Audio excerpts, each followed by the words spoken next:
And what is it to work with love? It is to weave the cloth with threads drawn from your heart, even as if your beloved were to wear that cloth. It is to build a house with affection, even as if your beloved were to dwell in that house. It is to sow seeds with tenderness and reap the harvest with joy, even as if your beloved were to eat the fruit. It is to charge all things you fashion with a breath of your own spirit. Work is love made visible.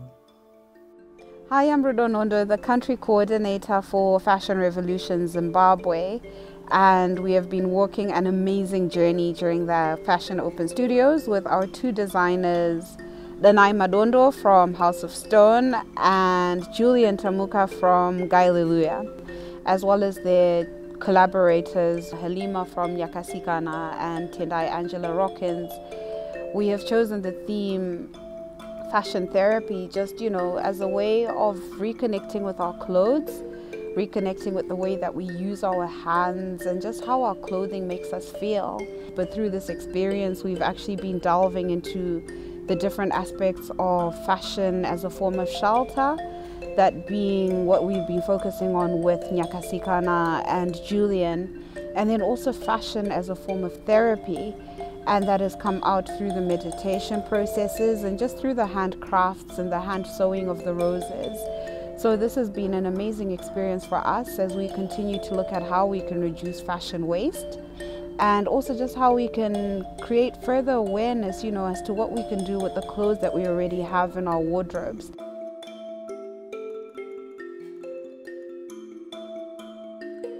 My name is Danayi Madondo. I'm a multidisciplinary fashion creative and owner of an independent fashion label called House of Stone.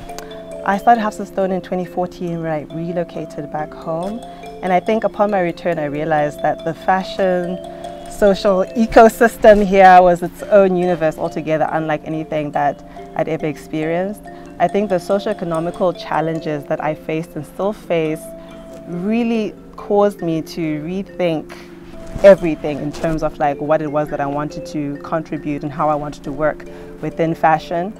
Being a sustainable designer for me wasn't necessarily a part of my plan. I think the environment sort of forced me into a space where I had to really reconsider my design processes and my business structures. I came back in 2018 with a collection entitled Toscana. It was pivotal in defining me as a fashion creative and what it was that I wanted to contribute. I realized that I really wanted to tell what I believe to be impactful Zimbabwean stories infused with subtle cultural heritage influences and elements. This collection garnered a lot of positive response, especially from the females. And then I realized in all of that that my calling was literally to use fashion as a vehicle to narrate stories that in a sense ministered to people. Fashion can speak to our well-being as people, as the creator as well as the wearer. So I'm so excited to be working on this collaborative project with Tendai Angela and being able to have a conversation about sustainability, wellness, and how fashion fits into all of that.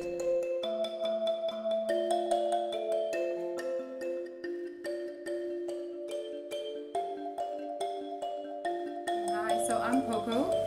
Started Coco Seed in 2009, purely as a fashion house, just creating my own lines and stuff. I discovered being here that I struggled to find tailors or a group of people to actually produce my stuff, same quality all the time. So I realized there was a gap in the market for designers to actually have someone produce their things in quantity and in consistent quality. In the value chain, in this fashion value chain, where I was sitting was very important, and it was a gap I actually realized from across Africa.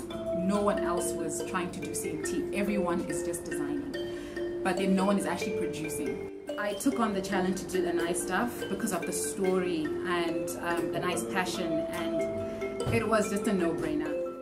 It's so fulfilling even for the team that we're doing this. It's not for money, it's not for anyone, it's actually just, it's waste management and it's also sustainability. So it was very enriching, I think, for myself and the team.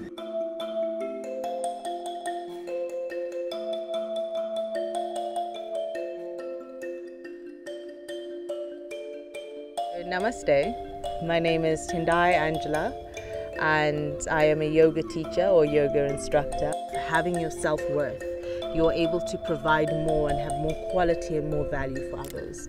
So I take pride in teaching yoga and bringing in the different elements of styles and history and myths and legends and understanding the philosophy behind it, but also the science of it as well. Well-being and let's even say the fashion industry or fashion, I don't think that they can be separated because we all wear clothes, and just the same way that we can all hold principles, we all wear those principles on us. So when it does come into me as a consumer and dealing with well-being and fashion, I take care in understanding who made my clothes and where's the sustainability of it? Is there transparency within the supply chain?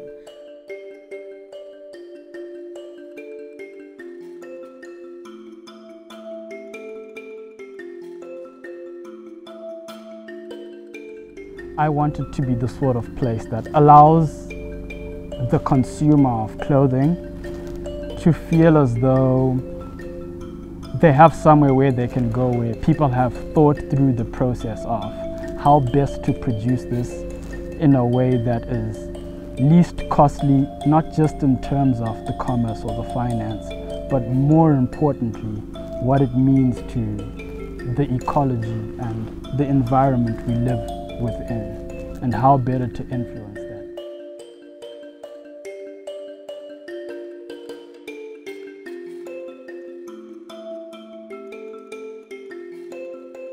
I first started collaborating in fact, with Fash Rev Zim a couple of years ago on different projects working in art direction, and I've built a relationship with them which has now led us to this open studio, which I'm very excited about because I get to bring in something that's of great importance to me but also to the community, which is working with young people in and around Harare, coming from marginalized or disenfranchised communities.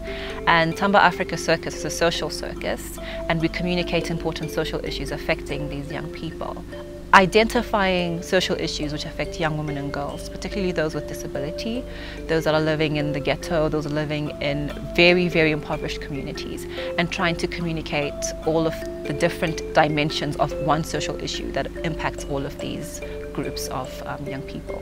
So working with Guyllelujah and Julian has been an amazing experience for us because we were trying to communicate climate change and how young people are contributing to the effects of climate change and trying to bring it to a more basic level where we can communicate it in such a way that they can understand but also be proactive about how they can change the situation in terms of environmental degradation or how they are contributing to the effects of climate change.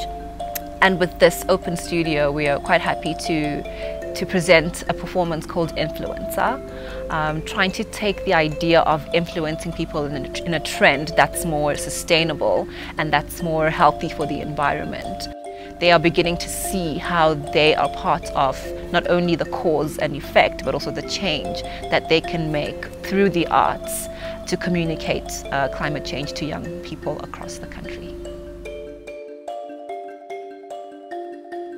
Working with the kids from Emerald Hill was a very challenging experience. I had to learn how to quickly come outside of myself, remove my biases, and figure out how to understand what they were saying as kids who most of them are hearing impaired, and those ideas that they're translating across, and how to make sense of that. The most important thing is, are you changing someone's life? Are you working? Are you pushing? Are you moving? You know, and that's what we're trying to do.